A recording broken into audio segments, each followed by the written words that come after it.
Olá, meus amores do oitavo ano, sejam bem-vindos ao nosso canal É Tudo História com Alexandre Lima. Eu, professor Alexandre, estou aqui para fazer com vocês, especialmente, meus amores do oitavo, um rápido resumo, uma revisão bem rápida, bem legal, sobre os assuntos da gente que vai cair na prova, certo?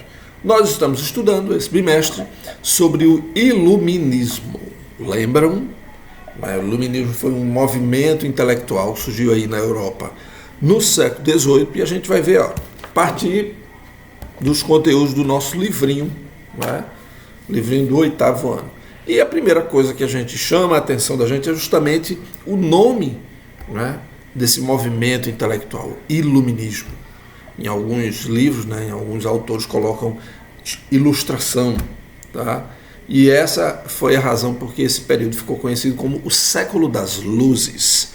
Por quê? Bom, tinha uma ideia aí que eles pegaram esses filósofos de um outro filósofo, que é Platão, que dizia que a luz representava o verdadeiro conhecimento. Tá? Então, nesse período do Iluminismo, a gente vai perceber um aprofundamento e um desenvolvimento cada vez maior do campo científico, do conhecimento científico.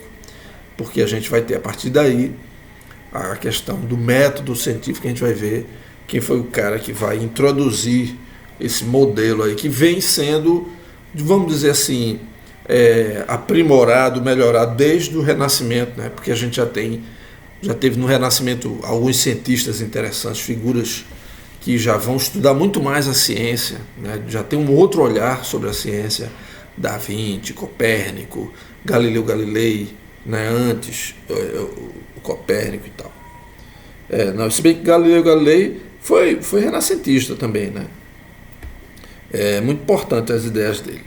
Bom, então iluminação, tem a ver com trazer a luz, pesquisar a luz da razão. Essa é a questão toda, a racionalidade, a racionalização do conhecimento. As ideias iluministas tiveram grandes repercussões com relação a vários eventos históricos que aconteceram depois. Revolução Francesa, a Revolução Americana.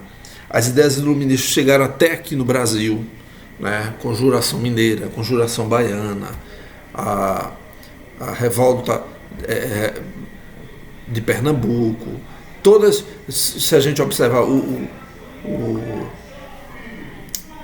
a bandeira brasileira, com inscrições positivistas, vários eventos internacionais foram influenciados por esse movimento intelectual. E aí a gente viu em sala de aula, por exemplo, o método científico, tá? Descartes, que era um cientista, um pesquisador, ele vai desenvolver esse método e esse método passa a ser aplicado até hoje. Então, o conhecimento científico precisava de uma metodologia, de um passo a passo, de uma coisa para seguir ordenadamente, racionalmente. E aí a gente vai ter aí a questão da Revolução Científica a partir do século XVII e XVIII. Bom, a gente começou em sala de aula sobre alguns personagens principais aí desse período, desse movimento. Então vamos citar alguns aqui. Tem um camarada chamado Francis Bacon, tá? Ele vai falar sobre... Ele era um entusiasta aí da ciência, Ele vai falar sobre essa nova abordagem da ciência, que deveria esquecer a questão dos preconceitos, da tradição, principalmente, não é preconceito, é a tradição, como era antes, e promover uma ciência onde o conhecimento fosse capaz de melhorar a vida humana, tornar esse conhecimento prático e atuante na vida das pessoas, não só ficar no campo teórico. Então ele defendia muito essa praticidade, essa aplicação do conhecimento científico. Francis Bacon. Vimos também que Galileu Galilei vai ter um papel importante aí, as suas ideias aí no período do Iluminismo, tá? Ele fala sobre... Ele era um cientista, era um astrônomo, matemático. E a grande contribuição é de tornar a matemática experimental, tá? E a física experimental também, nos seus experimentos, a aplicabilidade dos conceitos da física e da matemática, principalmente com relação ao movimento dos corpos. Galileu Galilei vai ter várias coisas bem interessantes, a gente viu em sala de aula. Bom, René Descartes sobre o discurso do método, e é ele que vai trazer para a gente toda a organização do método científico. É dele uma frase muito massa que é: penso, logo existo. Não é? Eu estou aqui, é um exemplo da importância de que a filosofia também tivesse esse caráter universal, né, de um viés filosófico, mas com a razão, né, como sendo a principal ação da mente humana, né, a razão no caráter universal. E outros caras agora, vamos ver, tem outro camarada aqui chamado Montesquieu, Barão de Montesquieu, muito show, né? Ele vai escrever um livro chamado O Espírito das Leis, e é nesse livro que ele vai desenvolver aquela ideia de que o Estado, a gente está vivendo um período de absolutismo, né, e ele vai defender algumas mudanças. O interessante do iluminismo é que a gente tem cientistas, pensadores no campo da economia, no campo da política, no campo das ciências propriamente dita, né? E a gente vai ter... Eita, deixa eu rapidinho ligar aqui a fonte do meu computador. E o nosso amigo Montesquieu vai falar sobre que o Estado precisa ter um equilíbrio na sua organização, que é os três poderes, né? O legislativo, o executivo e o judiciário. Gente, isso é questão de prova, hein, galera? Divisão dos poderes, Barão de Montesquieu, legislativo, executivo e judiciário. Bom, tivemos também um camarada chamado Voltaire. E Voltaire, ele vai escrever cartas inglesas, cartas filosóficas, seu pensamento. O interessante de Voltaire era sobre essa questão da liberdade de pensamento, né? Havia muita repressão ainda com relação a essa nova forma de pensar, né? Muito freado pelo domínio ideológico da igreja. Então Voltaire vai lutar por essa liberdade de expressão. Tem uma frase dele que é massa, que ele fala em que defende a liberdade de expressão e critica o absolutismo. E a frase é que ele fala assim: eu posso morrer defendendo, eu posso não concordar com o que você diz, né? Mas eu vou morrer defendendo o seu direito de dizer aquilo que você pensa. Então, a questão da liberdade de expressão, isso chocou muito a igreja, né? Que a igreja comandava muito disso aí, a ideologia. Um outro camarada vai ser Jean-Jacques Rousseau, era francês. Alguns desses caras eram franceses, né? Voltaire, Montesquieu, Rousseau. O movimento começa na França, vai para a Inglaterra também. E aí Rousseau tem uma coisa massa, que ele vai criar sua teoria sobre o contrato social, né? Ele escreve um livro e suas ideias são de que para os cidadãos garantir a liberdade que ele tinha, ele transferiria alguns dos seus direitos para o Estado, né? Uma espécie de contrato social, um acordo social em que o Estado ia assumir em favor da comunidade, tá? É bem interessante, aproveitem e leiam isso aí também. Bom, teve um outro cara chamado Diderot. Diderot, ele é francês também, e essa é questão de prova também. Ele vai criar, ele tem a ideia seguinte: eu vou pegar todo o conhecimento que a gente tem aqui, esses caras, todo mundo falando, e eu vou registrar isso num livro, né? Porque se a gente registra num livro e distribui isso, o conhecimento chega a muitas pessoas. E é dele a ideia de organizar uma enciclopédia, tá? Que é essa reunião de vários livros. Ou seja, ele vai reunir tudo que é de conhecimento, que essa galera toda está chegando e está falando, e coisas um pouco mais antigas, né, de ciência, E a ideia é compor num livro todos esses conhecimentos. Então vai ter, muita gente vai contribuir, ó. Vai ter assuntos de arte, de política, de economia, de geografia, de ciências, de filosofia. Montesquieu, Rousseau, vários outros caras vão ajudar a escrever, né, a enciclopédia. E esse nome enciclopédia significa cadeia de conhecimentos, vários conteúdos ali num só livro, né? E para quem talvez tenha mais de 40, se você conhecer um parente aí, pode perguntar, né? Talvez o pessoal já tenha ouvido falar de enciclopédias que vendiam aqui. Eu não sei se hoje em dia ainda vende, porque a internet é uma enciclopédia virtual quase que infinita, né? Mas a gente tem enciclopédia Barça, Conhecer, um montão de livros, aqueles vendedores de porta em porta, chegava com 15 livros, 20 livros.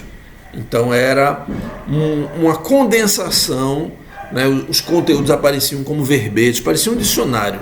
Não era muito aprofundado, mas tinha uma diversidade de conhecimento gigantesca, imagens também, era muito interessante.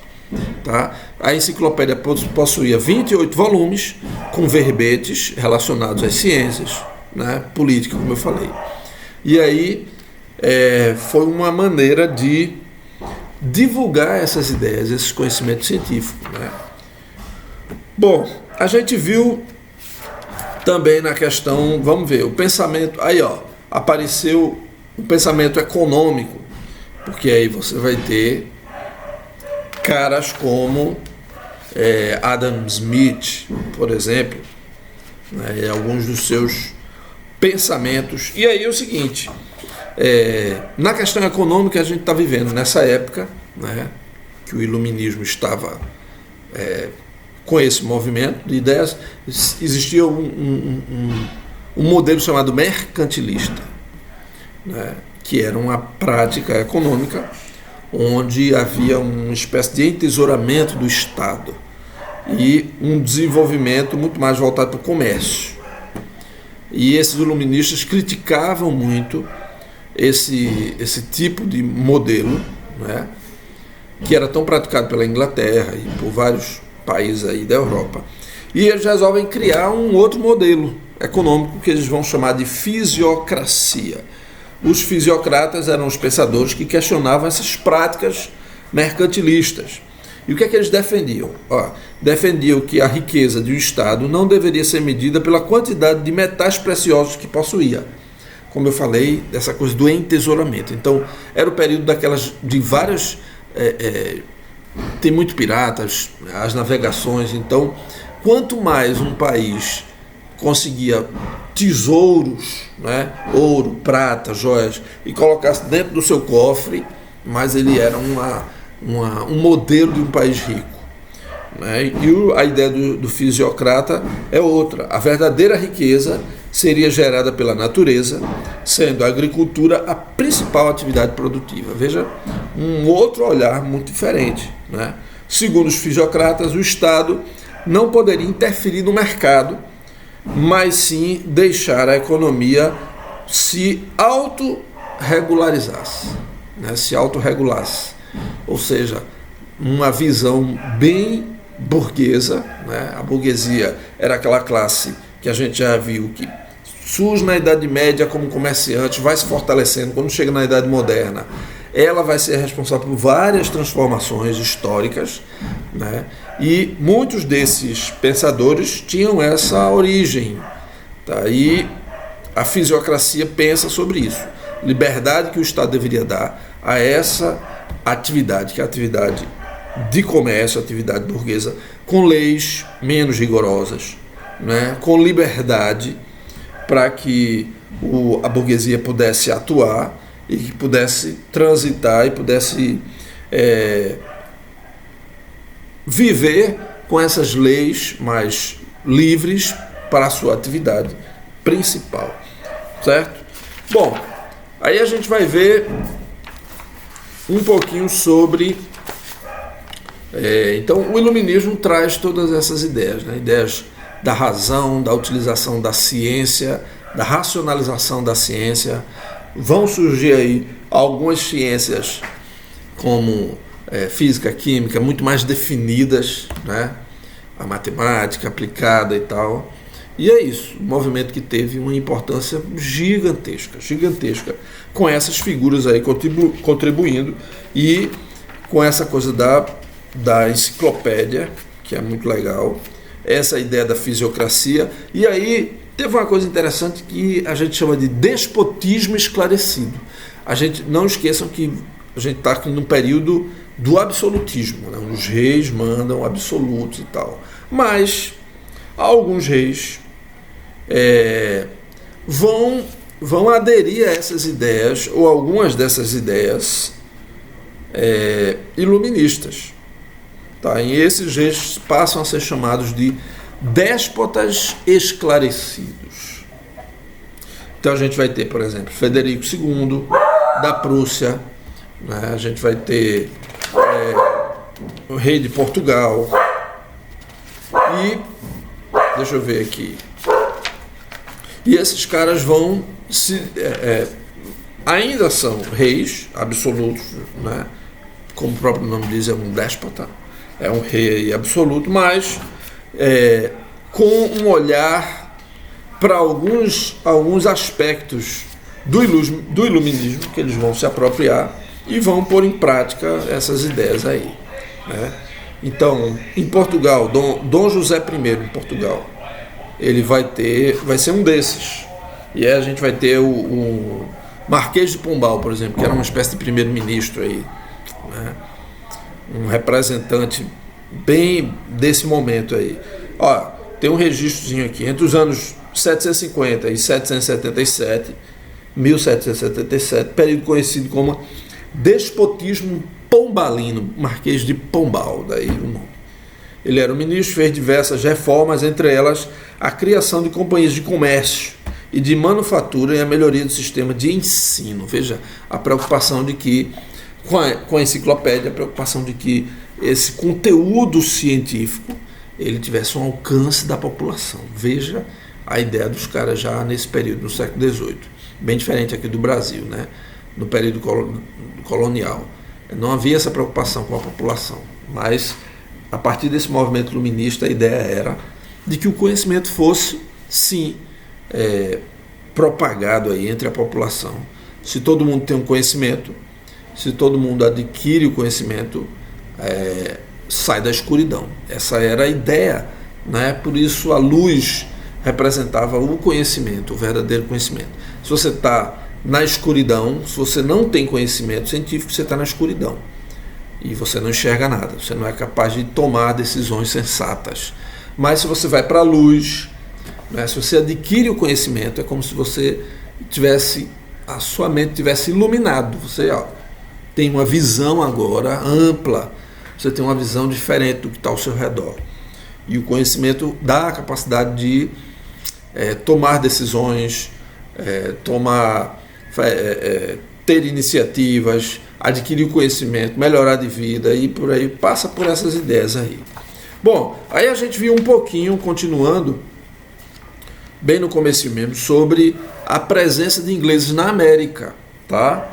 A gente já está aqui no século XVI, né, quando começa essa coisa das grandes navegações, a gente sai um pouco do iluminismo, volta um pouquinho no tempo para entender isso aí. Porque em história as coisas acontecem ao mesmo tempo, né? Mas para a gente entender, a gente tem que ir separando os assuntos. Então a gente volta um pouquinho e vamos para esse período das grandes navegações, onde a Inglaterra também chega na América, só que ela vai chegar na América do Norte. Tá? Os ingleses fazem as suas primeiras tentativas aí no século XVI, mas é no século XVII que essa organização para tomar posse aí da América do Norte, ela realmente, de fato, ela acontece, porque a Inglaterra cria as companhias de comércio, né? Os mares agora passam a ser as grandes avenidas, e essa galera chega também na América. Esses imigrantes eram de origem variada, né? Então de várias regiões aí da Inglaterra. E esses ingleses chegam também ingleses, chegam irlandeses, escoceses, franceses, alemães, tá? E é claro a facilidade de se ocupar o litoral. Então eles vão ocupar uma faixa do litoral do Atlântico Norte e serão fundadas aí, vamos dizer, 13 colônias, né? Não liguem para o meu inglês. Então vamos lá: Massachusetts, New Hampshire, Nova York, Pensilvânia, Maryland, Virgínia, Carolina do Norte, Carolina do Sul e Geórgia. Mas ficou até legal, né? Meu inglês. Então essas colôniazinhas aí, Nova Jersey, Connecticut, Rhode Island. Então isso aí vai compor 13 colônias, né?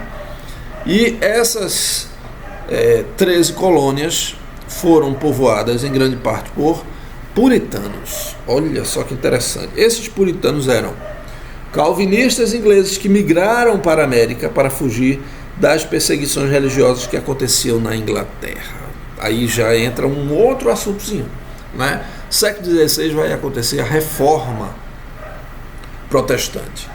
Então a gente vai lembrar que Martinho Lutero, que era um monge da Igreja Católica, ele começa a ter uma linha de interpretação da Bíblia diferente da maioria, né? Ele começa a não concordar com várias práticas que aconteciam na Igreja Católica, principalmente a venda de indulgências. O que era isso? O sujeito vendia pequenos objetos dizendo que era da época. Olha, tá vendo isso aqui? Eita, tem uma borrachinha aqui bem contentezinha, né? Bem animada. Um humor lá em cima. Então ele vai dizer que isso aqui é um pedaço da cruz de Cristo. Cara, você tem que ter isso aqui vale tanto. Aí o cara vendia aqueles objetos e dizia que estava abençoado. Vendiam terrenos no céu. Você quer um terreno 12 por 30? O valor é 500 mil tal. Então, e entre outras coisas, vários objetos que eram ditos consagrados para perdoar pecado, para garantir salvação. Existia uma certa prática disso aí, e Lutero não concordava com esse tipo de prática e outras coisas. Ele escreve aí várias teses, a sua 90 e tantas teses. O seu pensamento é chamado pela igreja, é expulso, isso lá na Alemanha. Enfim, aí ele cria, a partir dali, uma outra linha de pensamento, outro grupo religioso, e aí essa é a Reforma Protestante, tá? Como ele vai dizer, sola scriptura, só a escritura, só o que a Bíblia diz é verdade, enfim, vários conteúdos. Além dele, vão surgir vários outros. Um outro cara desse chama-se Calvino, que vai ser lá na Inglaterra. Então, esses puritanos eram calvinistas ingleses, seguiam as ideias de Calvino, que era um grupo religioso, e é essa galera que vem para a América, a maioria deles, né? Por isso que a América é um país onde, vamos dizer assim, o protestantismo, né? A colonização é muito mais cristã, né? Não cristã católica, mas cristã protestante lá na América do que aqui. Aqui a gente vai ter a companhia de Jesus, né? Uma coisa que já é uma contra-reforma, né? Os jesuítas, a Companhia de Jesus, foi organizado para difundir o conhecimento católico a despeito do conhecimento protestante a partir da Reforma Protestante, enfim.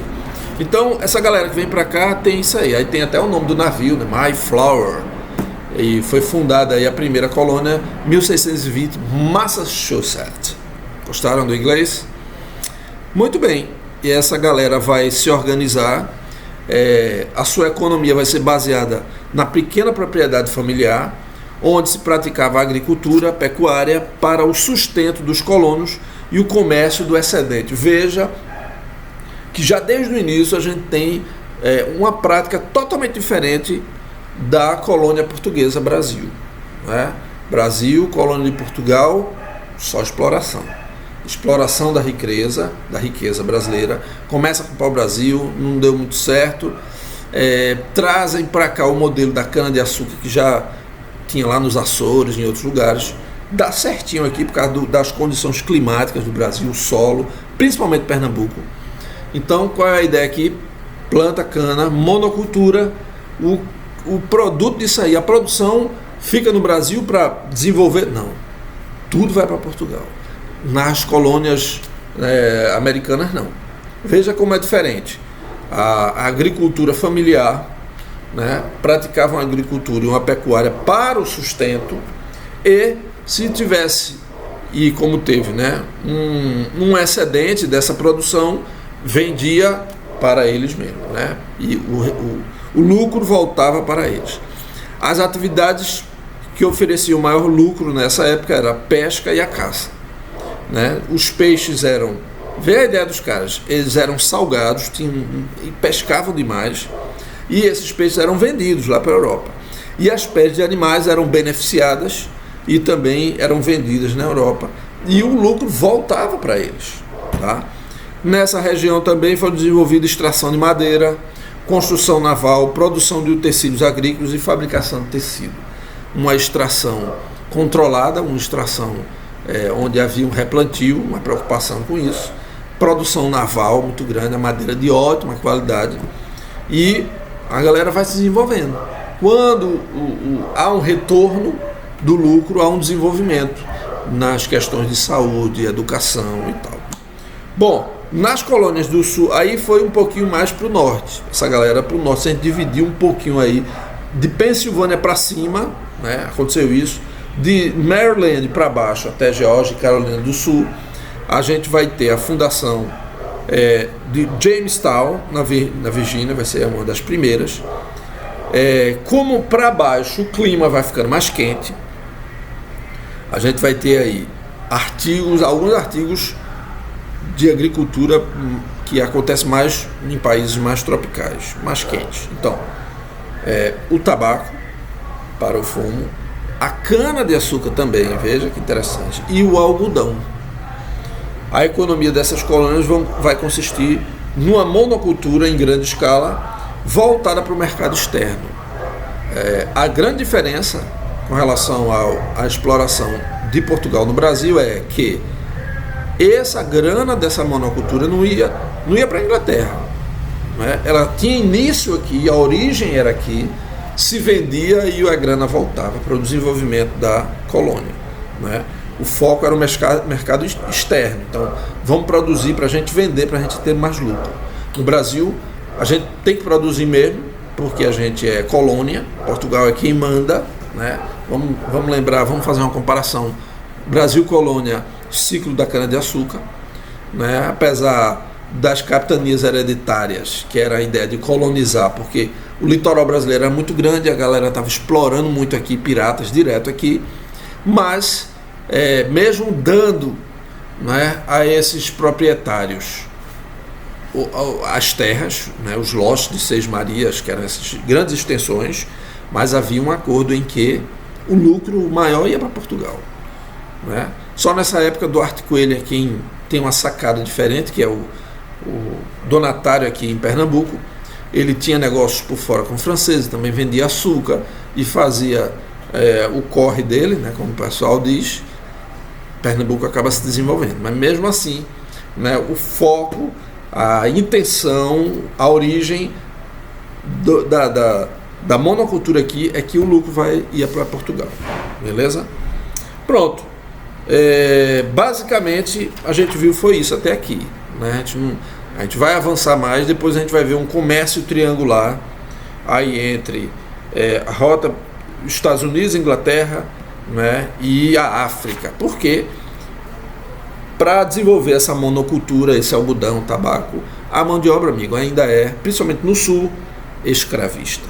A gente vai ver a presença do negro na América do Norte, sim, nessas colônias do sul, onde houve uma resistência muito grande no período da Revolução Americana em acabar com essa escravidão. Houve uma resistência, mas depois acabou. As colônias do norte encerram muito mais rápido e tem um desenvolvimento industrial muito maior, e a mão de obra acaba sendo absorvida por eles mesmos, e o regime passa a ser um regime mais capitalista, né? O sul é que resiste um pouquinho mais com essas fazendas de cana e algodão principalmente. Beleza, meus amores? Então, um resuminho rápido do que a gente falou aqui, ó, vai ser assunto de prova. Então, se liga aí nas questões, se liga nas informações, Boa prova para vocês. Não deixem de assistir o nosso canal. Sempre que a gente pode, a gente posta alguma coisa, dá um like, se inscreve, aquela onda toda. E quem vê o vídeo, no comentário põe o nomezinho e a turma, e a gente agradece. Tchau, tchau. Vou dar um ok aqui. Tchau, meus amores, até a próxima. Tchau.